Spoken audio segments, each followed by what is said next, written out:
Comment est-ce que le Kremlin a réagi à cette décision européenne? Eh bien, le Kremlin avait dans un premier temps réagi positivement à la proposition de l'Union européenne, à la volonté, à l'initiative de l'Union européenne.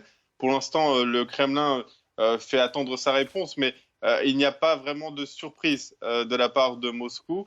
La Russie se dit soit toujours prêt au dialogue, parce qu'on l'imaginerait mal dire le contraire, mais ce n'est pas la première fois qu'une institution ou un pays souhaite relancer son dialogue avec la Russie.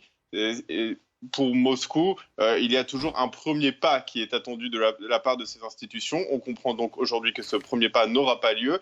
Pourtant, il faut comprendre que pour Moscou, cette volonté de relancer le dialogue pouvait paraître peut-être un peu plus intéressante que les autres, tout simplement parce qu'il y avait un début de constat de la part de l'Union européenne, peut-être que sa politique de sanctions à l'encontre de la Russie ne fonctionnait pas forcément comme elle l'aurait voulu qu'elle fonctionne.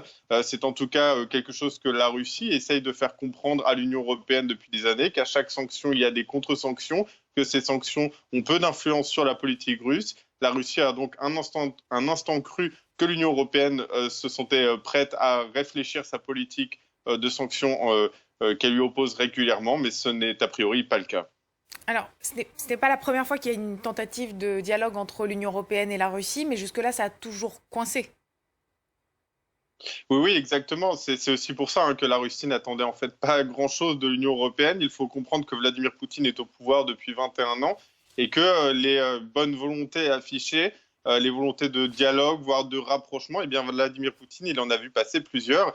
On se rappelle notamment en France de l'arrivée au pouvoir d'Emmanuel Macron et d'une de ses premières actions qui a été d'inviter Vladimir Poutine en France pour lui formuler cette volonté de rapprochement.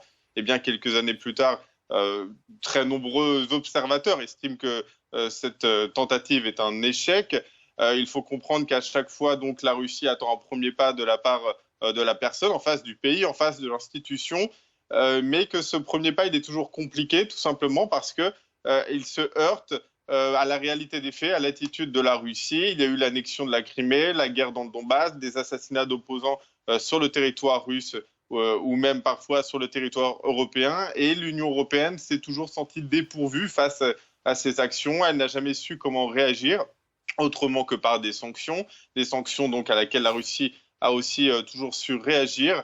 On comprend donc que de la part de Moscou, c'est juste ce qui vient de se passer est juste une tentative de plus qu'il y a eu de vouloir discuter avec eux, avec Moscou, pardon, mais une tentative qui ne sera une fois encore pas suivie des faits. Paul Gauguin en direct de Moscou, merci.